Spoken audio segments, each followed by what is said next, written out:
Bruno César aqui, hoje nós vamos falar sobre arrebatamento. Você está preparado para esse grande dia em que nós seremos tomados da terra e iremos para o encontro com o Senhor nos ares? Então, hoje você vai aprender como vai ser esse evento. Vem comigo.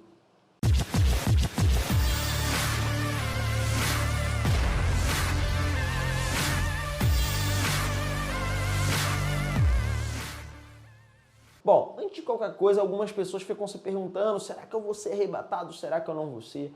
E sabe, o arrebatamento é pela graça mediante a fé em Jesus Cristo. Não é pela sua capacidade ou pelas obras, se você está andando direitinho, não. Só você olhar para a igreja de Corinto, que andava na prática do pecado, andava em carnalidade. 1 Coríntios 3, o apóstolo Paulo chega a dizer assim, olha, vocês são carnais porque vocês ficam em inveja, preferência de ministros. Claro que isso não acontece nos nossos dias, mas naquela época acontecia. Em 1 Coríntios capítulo 5, por exemplo, nós chegamos a um rapaz que ele está tendo relação sexual com a esposa do pai, com a própria madrasta, um irmãozinho da igreja. O apóstolo Paulo vem ali condenando aquilo ali contra aquele jovem e etc. Depois você pode ler lá com calma. Mas enfim, a igreja de Corinto estava nessa bagunça aí, várias coisas. Paulo tem que corrigir eles, falar para eles andarem em amor, ao invés de ficar buscando os dons. Mas lá em 1 Coríntios 15, para essa igreja, o apóstolo Paulo fala assim, lá a partir do versículo 50, olha, eu vou dizer um mistério para vocês. Nem todos vamos morrer, mas transformados seremos todos. E ele vai citar o momento do arrebatamento. Isso nos mostra que o arrebatamento não tem nada a ver com as obras, mas tem a ver com a graça de Deus sobre nós. Agora, é claro, isso não significa que você possa viver de qualquer forma, porque nós vamos ser julgados e vamos receber um galardão de acordo com as nossas obras. Mas salvação é uma coisa, galardão é outra, amém? Se você é filho de Deus, fique tranquilo, você vai ser arrebatado. Se você não tem certeza disso, o que você precisa é crer de todo o coração que Jesus é o Filho de Deus e morreu pelos seus pecados, se arrepender dos seus pecados e confessá-lo. E a partir daí, Bruno, a partir daí você começa a caminhar, começa a aprender, começa a crescer e Deus vai te conduzir por caminhos de paz. É claro, se você ficar com a palavra genuína. Amém? E você, que já é salvo, tenho certeza você vai multiplicar essa mensagem para outras pessoas. A mensagem da salvação, a mensagem da graça. Amém? Agora, vamos falar especificamente sobre arrebatamento. Algumas pessoas ainda têm dúvida se, tá bom, o arrebatamento é para os filhos de Deus, mas vai acontecer antes da tribulação? Sim, tem vários ensinamentos sobre isso, você pode pesquisar em alguns outros vídeos que eu falo sobre o assunto, mas nesse aqui eu vou me atentar a um único aspecto. Lá em Efésios capítulo 5, versículo 25 ao 32, o apóstolo Paulo deixa bem claro que o marido ele vai cuidar da esposa, ele não maltrata a esposa. Ele cuida da esposa como ele tem que cuidar da esposa como ele cuida do próprio corpo.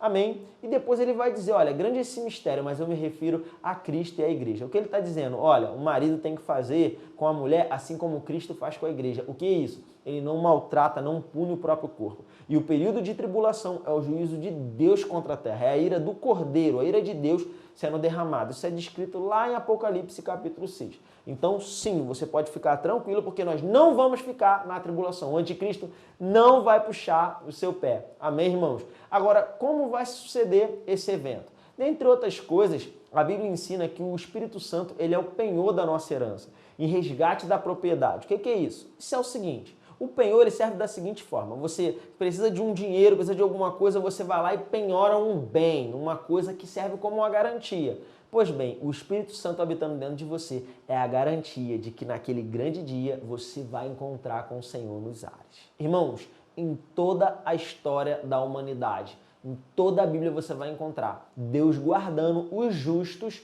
do injusto. O justo nunca vai ser condenado junto com o injusto. Você pode ver isso na vida de Abraão, na vida de Noé, na vida de Ló, que o anjo chega inclusive a dizer, Ló, sai daqui, lá no juízo de Sodoma e Gomorra, sai daqui, vai embora, porque enquanto você estiver aqui eu não posso destruir a cidade. Irmãos, se Ló, na antiga aliança, era dessa forma, pois assim mesmo vai ser com a igreja. É por isso que a igreja é retirada e depois o juízo vai cair sobre toda a terra. Agora, esse evento ele é muito interessante. O apóstolo Paulo fala em 1 Tessalonicenses capítulo 4, versículo 3 ao 18, sobre esse momento, onde nós iremos encontrar, seremos arrebatados para o encontro com o Senhor nos ares.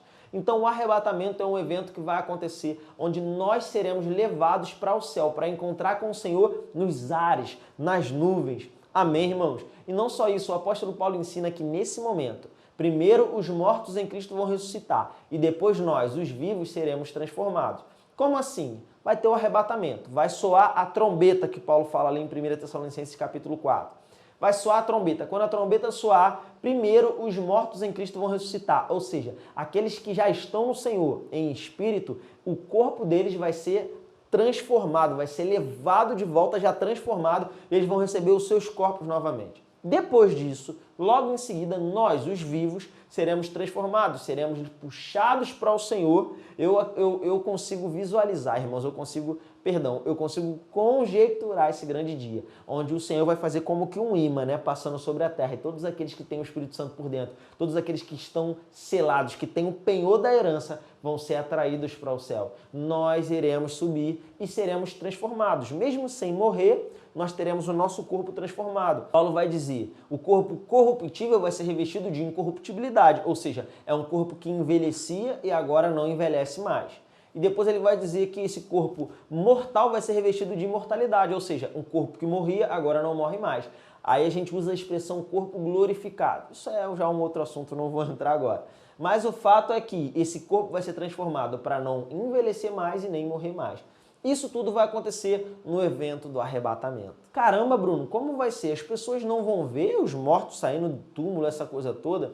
E as pessoas que na realidade o corpo já se decompôs, por exemplo? Irmãos, parem para pensar. A Bíblia fala que o homem vai voltar ao pó da terra. Agora você precisa considerar que naquela época o pó era a menor partícula que o homem conhecia. Hoje a menor partícula é o átomo. E se Deus quiser, ele vai até o átomo do corpo daquela pessoa e traz de volta. Ponto final, porque ele é um Deus de impossível. Agora, será que as pessoas vão ver? Bom, será que elas vão ver? Para analisar. A Bíblia diz, Paulo ensina em 1 Coríntios capítulo 15, a partir do versículo 50, esse texto que eu estou citando para você, ele diz que tudo isso vai acontecer em um piscar de olhos. Então os mortos vão ressuscitar primeiro, depois os vivos serão transformados e irão encontrar com o Senhor nos ares. Tudo isso em um piscar de olhos. Quanto tempo demora um piscar de olhos? Segundo a ciência, é 1/10 de segundo. Por isso é arrebatado, por isso é a palavra harpazo. Se você estudar o inglês, você vai ver que não existe a palavra arrebatamento. Eles dizem que acreditam no rapto, the rapt. Então, o arrebatamento vai ser algo que vai acontecer num piscar de olhos. Vai ser rápido, vai ser de uma hora para outra. Em um momento, todos os cristãos vão sumir da face da terra. Uau, Bruno, mas será? Que loucura! Todos os crentes sumirem da face da terra em um momento, em um piscar de olhos. Ah, isso parece ficção, isso é conto de fadas, hein? Acho que não, isso é impossível. Mas sabe de uma coisa? Eu quero te dar algumas informações. Se você for analisar e for estudar um pouco, você vai perceber o seguinte. Há um tempo atrás, era impossível acreditar que toda a raça humana veio apenas de um casal no Éden. Hoje, a gente já sabe que a ciência, a arqueologia, os inteligentes, os estudiosos, eles já podem concordar com isso. Inclusive, as civilizações mais antigas da humanidade, todas elas, têm registros a respeito de um casal que morava num jardim e foi enganado por uma serpente.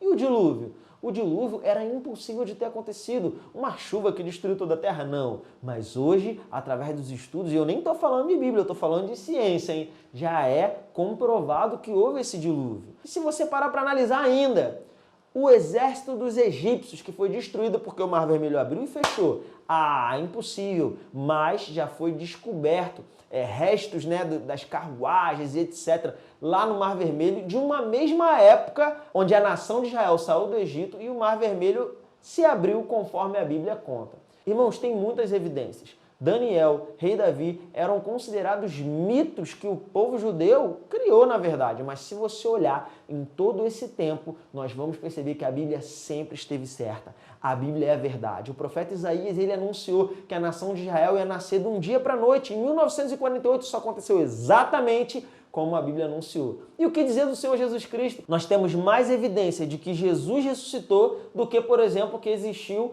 Alexandre o Grande, que é um ícone da história. O único problema é que eles até hoje não descobriram onde está o corpo do Senhor Jesus Cristo. Amém? Irmãos, o impossível é algo normal para nós. A virgem deu à luz um filho e o nosso Senhor foi pendurado no madeiro, morreu, mas ressuscitou ao terceiro dia. O impossível, ele se torna possível quando a palavra de Deus declara. Então eu quero te dizer, meu irmão, vai chegar um dia que a trombeta vai soar, o nosso corpo será transformado, a gravidade vai perder o poder sobre nós e nós iremos encontrar com o Senhor nos ares. E aí, você ainda acha que é impossível? Quando alguém pergunta, você acredita no arrebatamento? Eu quero te falar, com todas essas provas, a pergunta certa seria, você não acredita no arrebatamento? Seja abençoado na prática da palavra e aguarde com alegria e expectativa, porque esse dia está chegando.